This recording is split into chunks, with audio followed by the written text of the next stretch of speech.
Esse amor nos constrange, não é verdade? Mas será que há igrejas perfeitas nessa terra? Será que existem igrejas melhores umas do que as outras? Aquele velho ditado, será que a grama do vizinho é mais verde do que a minha? Eu acredito que precisamos entender que existem igrejas fiéis e infiéis sobre a terra. Deus não está nem um pouco preocupado e interessado se as igrejas elas são grandes ou pequenas, se elas têm um grande número de membros ou não têm, se ela é bonita ou feia, esteticamente falando. Deus não está preocupado com isso. Deus não está preocupado se essa igreja ela é popular ou não é popular, ela é mais refinada ou ela é menos refinada. Deus está preocupado e interessado se a igreja é fiel e perseverante diante dEle, diante da presença dEle, diante da palavra dEle. Eu quero aqui usar uma frase para mim começar a introduzir a mensagem de hoje, do Rocky Balboa. Você já deve ter assistido esse filme, muito conhecido, em tempos atrás, em gerações passadas, do Rocky, Sylvester Stallone. Eu tenho aqui hoje o meu pai aqui, o meu pai parece com o Sylvester Stallone, só falta ter dinheiro igual a ele, né? Mas ele diz uma frase que eu acredito que resume muito o que nós vamos falar hoje. E ele fala assim que não há nada que possa bater mais do que a vida em nós. A vida vai bater forte em nós. E não importa o quanto você vai bater, mas sim o quanto você vai aguentar a pancada que você vai receber. E você vai continuar lutando, seguindo em frente, suportando tudo isso. É assim que nós vamos vencer na vida, é assim que nós vamos ganhar a coroa da vida eterna, assim como Cristo falou à igreja que nós vamos falar hoje à noite.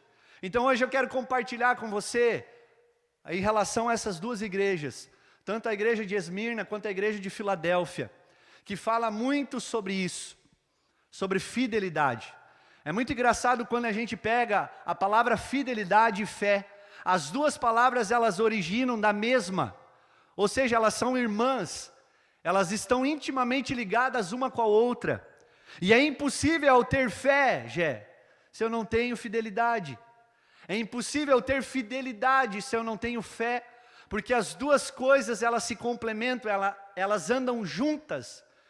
E por isso é isso que eu acredito que o Senhor está falando conosco, que o Senhor vai falar conosco nessa noite. Então abra comigo em Apocalipse capítulo 2, a partir do versículo 8, nós vamos ler primeiramente sobre a igreja de Esmirna. Vamos falar aqui na ordem, a igreja conhecida como a igreja perseguida. Apocalipse capítulo 2, versículo 8, que diz assim: ao anjo da igreja em Esmirna escreva. É o Senhor que está falando através de João a essa igreja, através do anjo da igreja de Esmirna. Escreva, essas são as palavras daquele que é o primeiro e o último, que morreu e tornou a viver. Jesus está se apresentando a essa igreja como o primeiro e o último, e que tornou a viver, ou seja, Ele é o primeiro, Ele é o primogênito de toda a criação, porque dele, por Ele, para Ele são todas as coisas. Então Ele é o Criador, Ele é o primeiro, e Ele se refere aqui, Ele se apresenta que Ele também será o último. Por quê, pastor? Porque Ele venceu a morte, e nós venceremos também. A Bíblia fala que mesmo se nós morrermos e estivermos em Cristo, nós viveremos. E eu acredito muito nisso. E ele continua falando no verso 9, conheça as suas aflições e a sua pobreza. E quando ele fala isso, ele fala, olha, eu sei o quanto vocês estão sendo esmagados por Satanás devido a essas perseguições, ao martírio. E ele fala, eu sei o quanto vocês são pobres, a pobreza. E quando a gente vê essa palavra no original grego, ela se refere à extrema pobreza. Essa igreja era extremamente pobre, financeiramente, materialmente. Por quê? Porque os estudos falam que essas pessoas dessa igreja, o governo confiscava tudo que eles tinham, porque eles não cultuavam ao imperador daquela época, não cultuavam ao imperador romano, e por esse motivo eles confiscavam tudo, eles cortavam tudo. E aí Jesus continua falando assim, mas você é rico. Olha o paradoxo que ele fala. Ao mesmo tempo que Jesus fala, olha, você é pobre. Ele está falando, não, mas Essa pobreza é só materialmente porque vocês são ricos, a gente vai falar sobre isso. Conheço a blasfêmia dos que se dizem judeus, mas não são, sendo antes sinagoga de Satanás. A comunidade judaica aqui odiava os cristãos dessa época. Os judeus, sim, eles eram totalmente contra o evangelho de Cristo, Cristo ser o Messias, ungido, escolhido. Então eles perseguiam, Luiz, os cristãos dessa igreja, a igreja do Senhor, porque eles não gostavam do evangelho de Jesus, o amor que Jesus expressava e todas as pessoas que estavam ali. E no verso 10 ele continua: não tenha medo do que você está prestes a sofrer. Saiba que o diabo lançará alguns de vocês na prisão para prová-los, e vocês sofrerão perseguição durante 10 dias. Seja fiel até a morte, e eu lhe darei a coroa da vida. Então Jesus está falando: continuem, mesmo sendo perseguidos, continuem, se agarrem em mim, que eu não vou largar vocês, Jesus está falando, mas continuem, perseverem diante das perseguições. Temos aqui o exemplo de Policarpo, nós vamos falar sobre ele, o pastor da igreja em Esmirna. E aí no verso 11 ele termina dizendo: aquele que tem ouvidos ouça. E ouça, essa palavra ouça se remete a obedecer. Aquele que tem ouvidos obedeça o que o Espírito diz às igrejas. O vencedor de modo algum sofrerá a segunda morte. Então essa igreja, o significado da palavra Esmirna vem de mirra. Todos aqui conhecem que a mirra é um óleo essencial, um perfume muito usado. Eles usavam muito para ungir os mortos. A Bíblia fala, os estudos falam que ungiram Jesus com mirra. Cerca de 45 quilos de mirra eles usaram para ungir o corpo de Jesus. Imagine o cheiro que Jesus tinha, né, quando ele morreu, mas depois, logicamente, ele ressuscitou. Então essa cidade, ela tinha muita plantação de mirra. Essa árvore de mirra. Tinha um porto influente, vários estrangeiros estavam nessa cidade. E ali essa cidade se tornou capital do templo do primeiro imperador romano chamado Tibério, em 26 depois de Cristo. Possivelmente essa igreja ela foi fundada por alguns cristãos que ouviram a pregação de Paulo em Éfeso, muito perto dali. A Bíblia fala em Atos 19:10, que esses irmãos ouviram a pregação de Paulo. E eles começaram então a fundar essa igreja. E o que me chama a atenção aqui é o anjo da igreja. É o responsável pela igreja de Esmirna, chamada Policarpo. O nome dele era Policarpo. Até um nome bom para você colocar no seu filho aí, Policarpo. Por quê? Porque quem se dizia cristão e crente daquela época, nessa cidade, já assinava um atestado e um contrato de morte. Ou seja, eles estavam ali em risco de vida. E Policarpo não foi diferente. Os estudos falam que Policarpo morreu aos 86 anos de vida.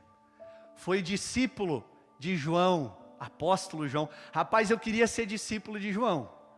O discípulo amado de Jesus, que reclinou a cabeça no peito de Jesus, meu Deus.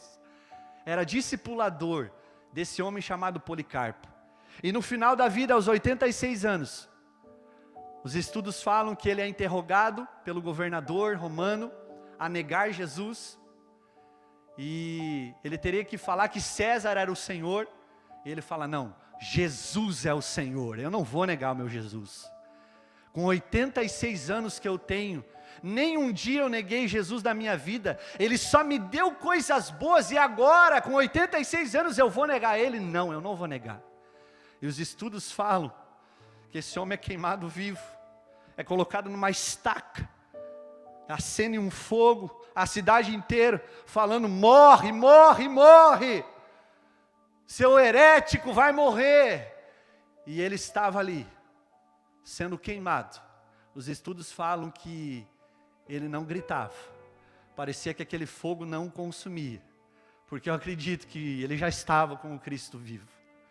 Então Policarpo foi esse homem que com a sua própria vida, ele deu o exemplo a todos aqueles cristãos daquela igreja. Por isso essa igreja fiel é considerada a igreja perseguida. Era uma igreja pobre, pequenininha, que tinha pouca gente, que não pregava a teologia da prosperidade. Você está me ouvindo aí? mas que pregava o amor, que pregava a palavra viva. E aí, junto com Policarpo, logicamente, muitos cristãos morreram naquela época. Eles eram pobres, porque não tinham financeiramente muita coisa, mas eram ricos na oração, eram ricos na palavra. É isso que o Senhor está falando nesses tempos. Eu não quero que vocês sejam ricos materialmente, eu quero que vocês sejam ricos em mim. Então eles eram ricos na palavra, no amor, na oração, nas obras da fé. E o que essa igreja de Esmirna, ela pode ser aplicada nos dias de hoje para nós?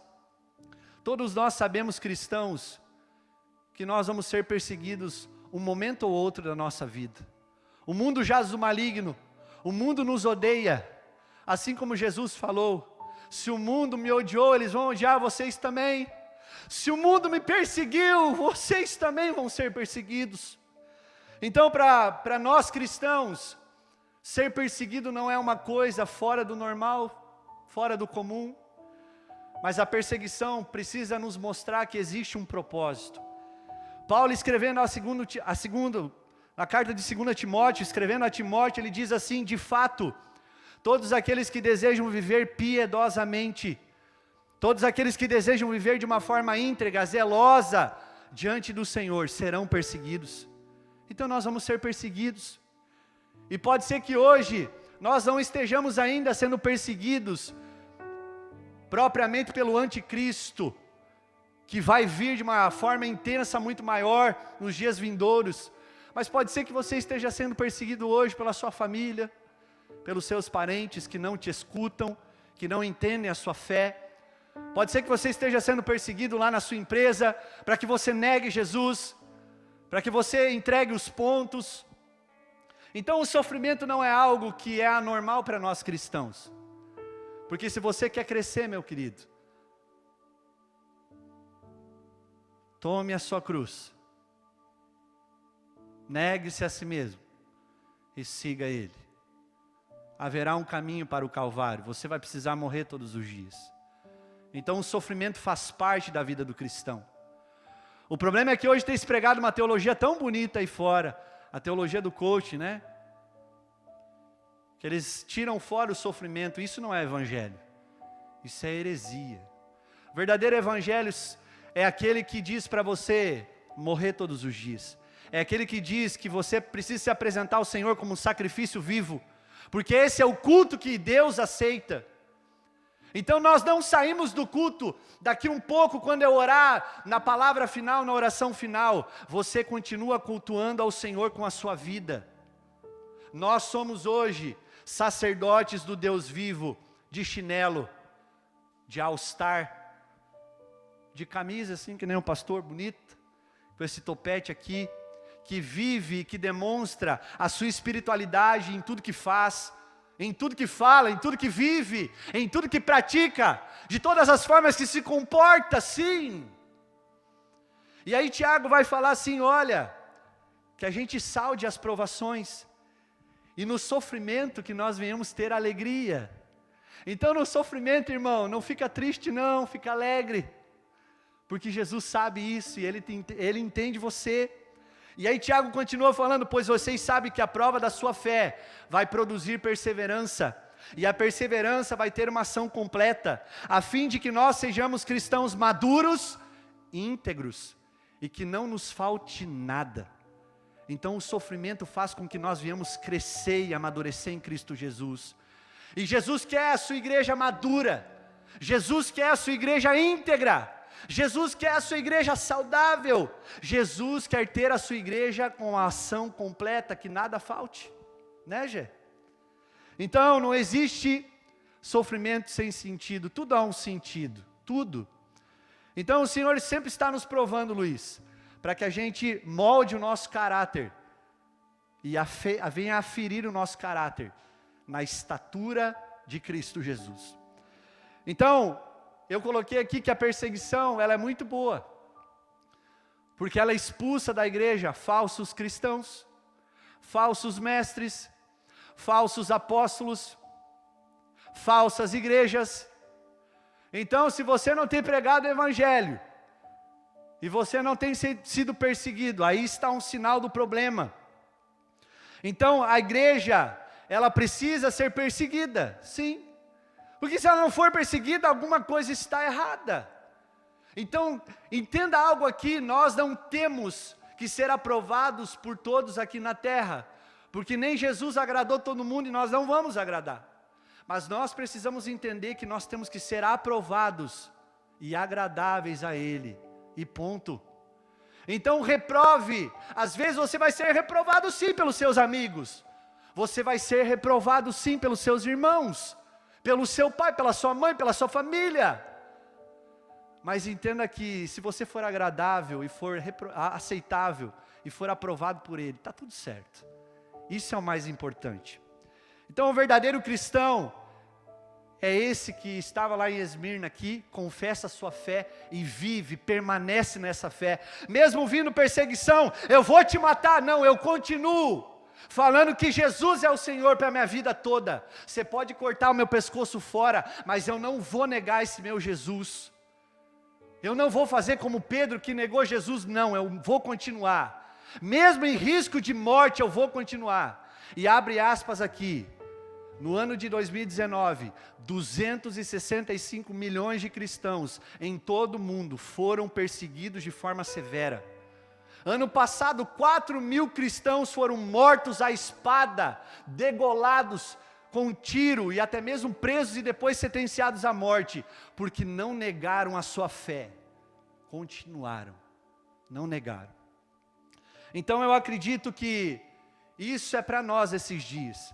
Pastor, mas aquele que for perseguido e negar a fé, João diz isso e ele explica em 1 João capítulo 2, versículo 19, ele fala assim, olha, esses que não permaneceram na fé, quando foram que desistiram, na verdade eles nem eram do nosso meio, eles nem eram homens e mulheres de verdade, cristãos de verdade, então deixa, porque eles eram falsos mesmo, eram que nem os fariseus, os saduceus, hipócritas, honravam somente com os lábios, mas o coração estava longe.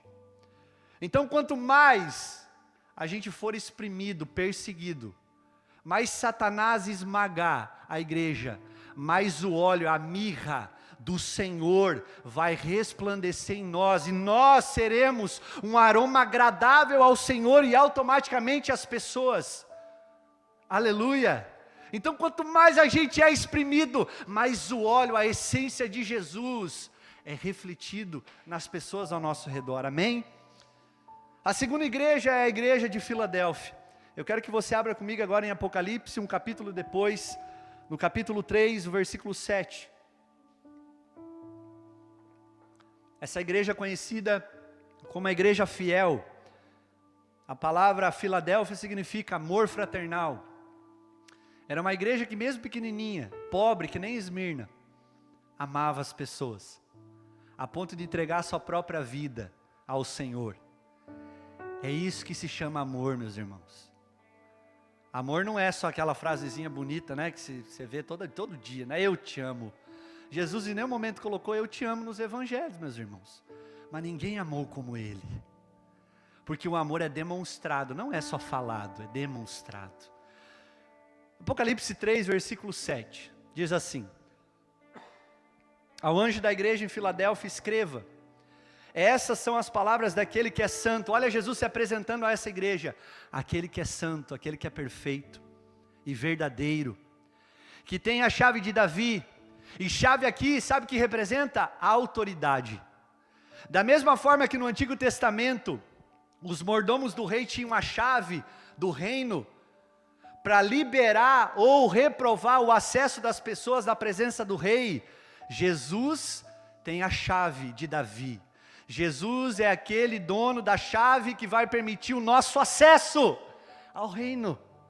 E ele continua falando, eu sou aquele que tem a chave de Davi, o que ele abre ninguém pode fechar, e aquele que o que ele fecha ninguém pode abrir.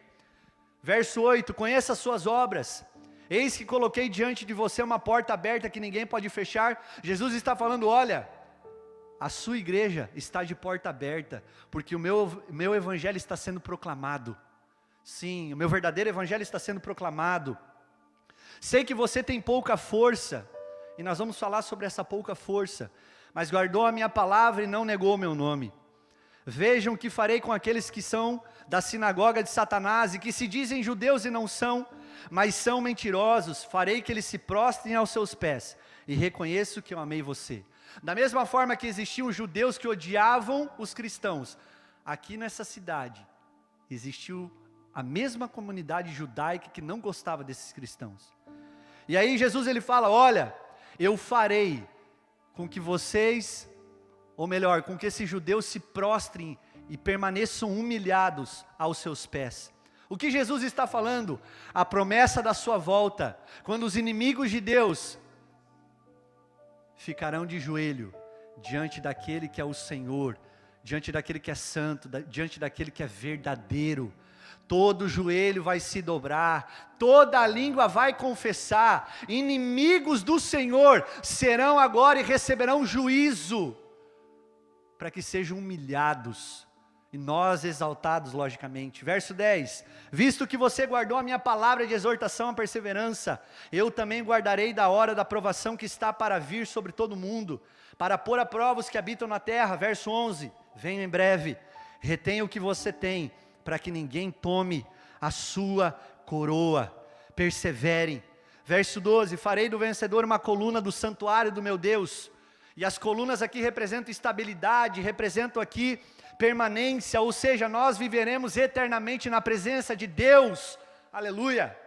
E ele continua dizendo, e dali ele jamais sairá, escreverei nele o nome do meu Deus. Por quê? Porque nós somos a propriedade exclusiva, povo eleito, santo, escolhido do Senhor. Sim, nós vamos ser aqueles que levaremos o nome do Senhor como filhos dele sobre essa nação.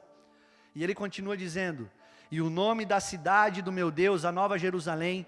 Então nós não só pertenceremos a Deus como filhos, mas agora nós seremos também cidadãos dessa nova cidade chamada Jerusalém, que desce do céu da parte de Deus, e também escreverei nele o meu novo nome. E aqui continua no verso 13, aquele que tem ouvidos ouça, obedeça o que o Espírito diz às igrejas. Essa igreja era conhecida como a igreja fiel. Essa igreja era que tinha uma cidade rica em agricultura, com seus vinhedos. As escrituras elas não falam muito sobre essa cidade, mas a palavra de Deus ela fala que essa igreja ela foi fundada também por irmãos que ouviram a pregação de Paulo em Éfeso, muito semelhante a Esmirna, e que abriram essa igreja. Mas semelhantemente à carta de Esmirna, Filadélfia não recebe nenhuma crítica, nenhuma condenação. Tanto Esmirna quanto Filadélfia foram as duas únicas cartas, das 7 cartas, que não foram reprovadas, ou seja, não houve crítica, não houve repreensão, porque eram igrejas modelo. Mas espera aí, eram 2 igrejas pequenininhas, eram 2 igrejas pobres, financeiramente que não tinham quase nada, gente. Mas havia neles o encorajamento da parte do Senhor que me chama muita atenção. Perseverem e permaneçam em mim, porque vocês vão receber as promessas que eu tenho para você. Continue tendo fé. E Abacuque 2,4 diz, o justo viverá pela sua fé. Paulo ele usa essa frase de Abacuque no livro de Romanos e ele fala assim, o justo viverá pela fé, e aquele que não tiver fé, eu não tenho prazer nele. Então é um tempo que nós temos que ter fé. O que é fé, pastor? É confiar, acreditar em quem Deus é. E como eu sei disso? Tendo intimidade, comunhão e relacionamento com o Senhor. Você não pode ter fé só por aquilo que Deus pode te dar. Porque Deus pode dar para você tudo que você imagina. Mas fé é quando eu falo, mesmo com as lutas, mesmo com o martírio, mesmo com a perseguição, eu sei em quem eu creio. Eu sei em quem eu confio, porque eu conheço Ele, não de ouvir falar, não de uma religião praticável, evangélica, católica, não, mas de uma espiritualidade que eu experimento todos os dias no meu quarto, com a porta fechada. Isso é ter fé.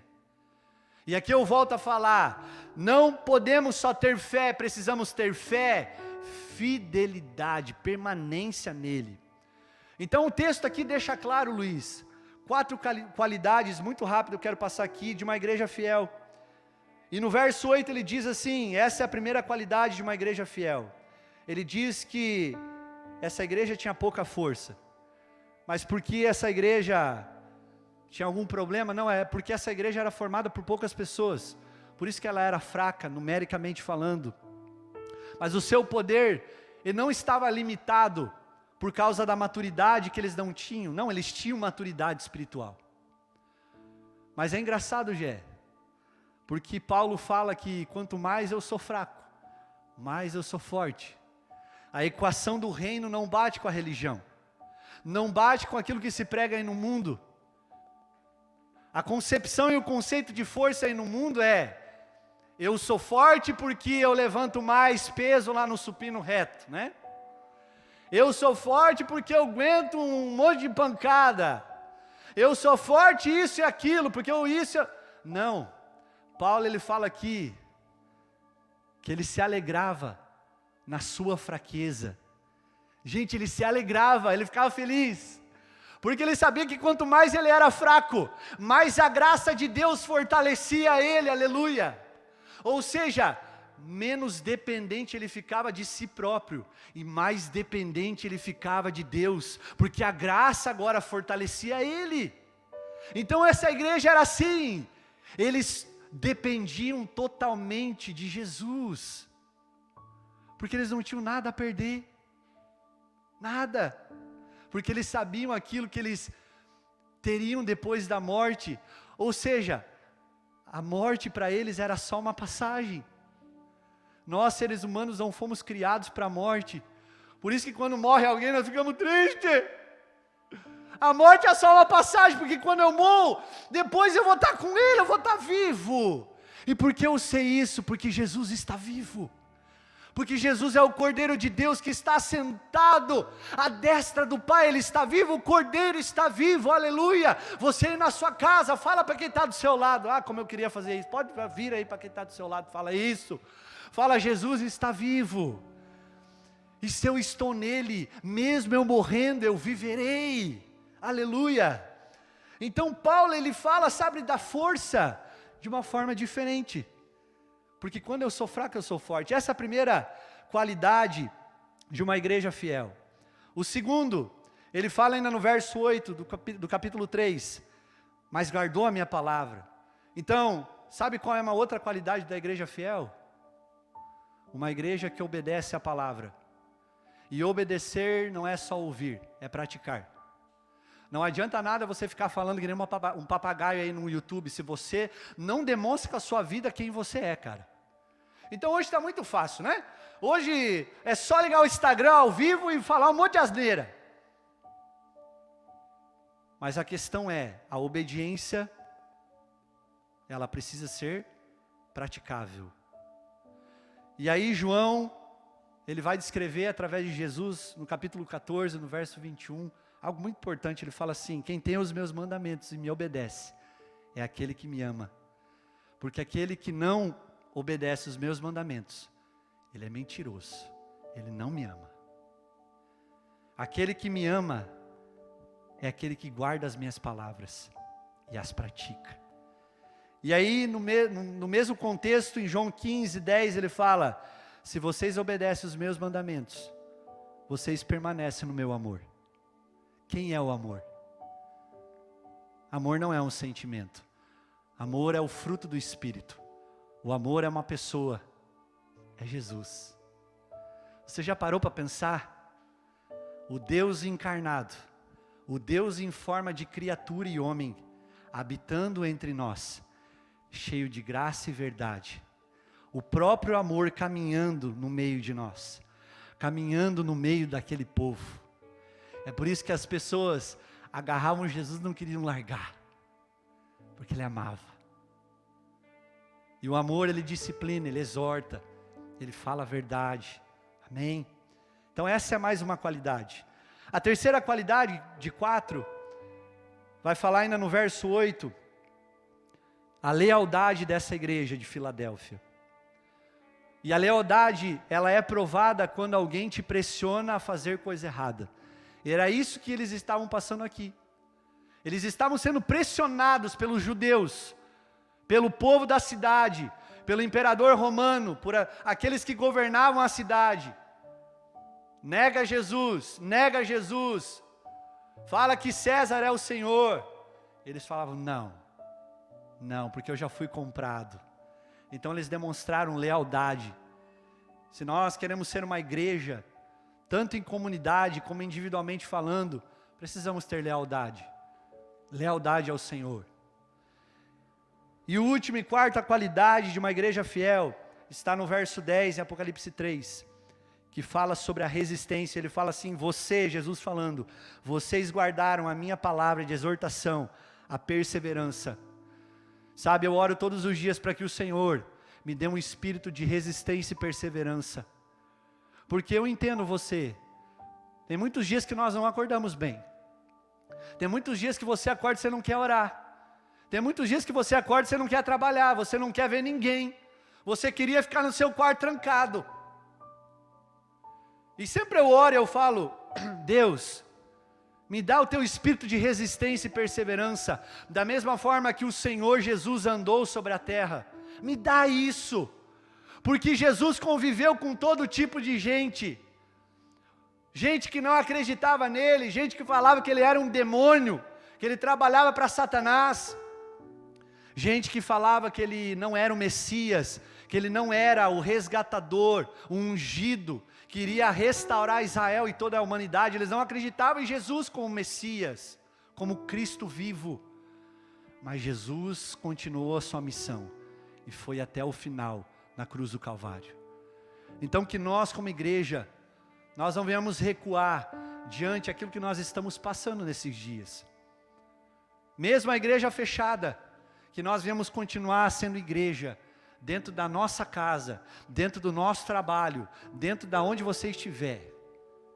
Que você continue sendo leal, que você continue sendo obediente, que você continue sendo fraco, sim, deixando que a graça de Deus te fortaleça, falando, Deus, eu preciso da tua ajuda, eu preciso do Senhor, eu preciso da tua presença, porque esse é o bem mais precioso.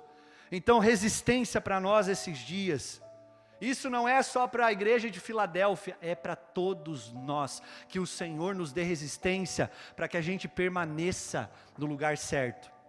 E o que essa igreja tem com os dias de hoje?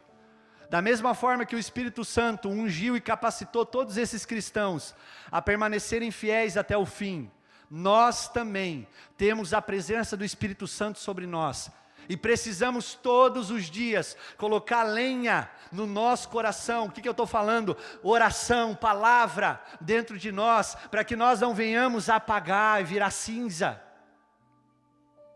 Que a gente persevere. Então essa igreja perseverou, por causa da sua obediência, lealdade e perseverança. A igreja de Filadélfia recebeu bênçãos e privilégios incomparáveis. Não porque eles eram perfeitos, mas porque eles eram fiéis. Então quero que você repita isso comigo, mesmo aí na sua casa, quem está aqui repita. Jesus não me chamou para ser um perfeito aqui, mas para ser fiel. Ô pastor, mas então eu posso pecar? Não estou falando isso, não confunda. Estamos num processo de santificação, rumo à perfeição, mas ainda temos um corpo caído, que será glorificado na parúzia, na volta de Cristo, quando Ele voltar. Aí o nosso corpo se tornará um corpo de glória, semelhantemente ao nosso Salvador e Rei Jesus Cristo. Aleluia. Para mim concluir, essas duas igrejas, elas viveram o verdadeiro evangelho. Volto a repetir, não eram igrejas ricas, mas eram igrejas fiéis. Eram igrejas que aguentaram a pancada. E eu posso até me referir aqui à nossa igreja, gente. A nossa igreja é pequena, A nossa igreja não tem muita gente, muitas pessoas, né? Mas eu tenho certeza das pessoas que servem aqui. Pelo menos nós, a liderança, né, Luiz? Minha esposa que está em casa. Nós sabemos o quanto nós temos pagado o preço e o quanto nós temos procurado permanecer nele. Porque se não fosse isso, meus irmãos, eu já teria desistido. E eu acredito que você também passa por isso. Vontade de desistir, jogar tudo para o alto. Mas deixa eu te falar, continue, continue. Aquele que põe a mão no arado não olha para trás. Ele continua, ele continua. Não importa como você começou, importa como você vai terminar, meu querido. Não importa se você saiu atrás das pessoas, se você às vezes é menos maduro do que outras pessoas que estão na frente de você em forma de maturidade, mas continue a boa carreira, guarde a sua fé e vai até o fim, como Paulo falou. Então Deus não chamou covardes para o seu reino, Deus chamou homens e mulheres, guerreiros, guerreiras. Deus chamou soldados para o seu exército. Então, está no tempo de nós se posicionarmos. Que nós venhamos se posicionar e se manter firmes. Porque eu acredito que é um tempo que Deus está preparando, forjando a sua noiva, para tempos piores que virão. Pastor, piores sim, piores. Mas a mesma parábola de Mateus 13, do joio e do trigo, o joio falando daqueles descrentes, pessoas que estão do mundo, e o trigo se comparando a nós cristãos. Da mesma forma que cresce o joio, vai crescer o trigo. Então, da mesma forma que vai aumentar a maldade no mundo, vai aumentar o poder e a manifestação do Deus vivo sobre a igreja do Senhor. Aleluia! E aí a Bíblia fala nessa parábola, que os dois vão crescer junto, até chegar o tempo da colheita, que Deus vai colher e vai jogar no fogo o joio, e vai levar com ele somente o trigo. Que nós sejamos esses homens corajosos, ousados, a pregar o Evangelho, sim, custe o que custar, meu irmão. Vir até Jesus não te custou nada, porque foi pela graça, foi por esse favor imerecido, mas o após mim, após Jesus, vai custar tudo, vai custar a sua vida, vai custar o seu tempo, vai custar o seu dinheiro, vai custar tudo, meu querido, porque não foi de graça. Jesus pagou um preço por mim e por você na cruz do Calvário. Ele morreu, mas está ressurreto, está à destra do Pai, aleluia. E aí, como Paulo diz em 2 Timóteo, ao seu filho espiritual Timóteo, o pessoal do louvor pode subir. Combate o bom combate, guarde a sua fé, acabe a carreira. Desde agora a coroa da justiça me está guardada, a qual o Senhor, o justo juiz, me dará naquele dia, e não somente a mim, mas todos aqueles o qual amarem a minha vinda. Os sofrimentos momentâneos e passageiros não são nada comparado àquilo que nos aguarda daqui um pouco, em nome de Jesus. Eu quero finalizar aqui com essa palavra em 2 Coríntios. Por isso não desanimamos, embora exteriormente do lado de fora estejamos a se desgastar, interiormente estamos sendo renovados dia após dia, pois os nossos sofrimentos leves e momentâneos, as nossas perseguições, os nossos martírios, estão produzindo para nós uma glória eterna, que pesa mais do que todos eles. Assim, fixamos os nossos olhos, repita isso comigo, fixe os seus olhos naquilo que a gente não vê, pois aquilo que a gente vê é transitório, passageiro, mas aquilo que a gente não vê é eterno, é para sempre. Amém? Que essa palavra possa nos afiar nesse tempo a ser uma igreja fiel, a ser uma igreja perseverante, aleluia. Vamos perseverar diante de todas as igrejas que eu falei nessas semanas, de Éfeso, de Esmirna, de Sardes, de Filadélfia, de Laodiceia, de todas essas 7, que nós possamos pegar essas 2 como exemplo. Amém. Que essa palavra possa ter edificado a sua vida. Nesse momento eu te convido a você fechar os olhos, a ficar de pé.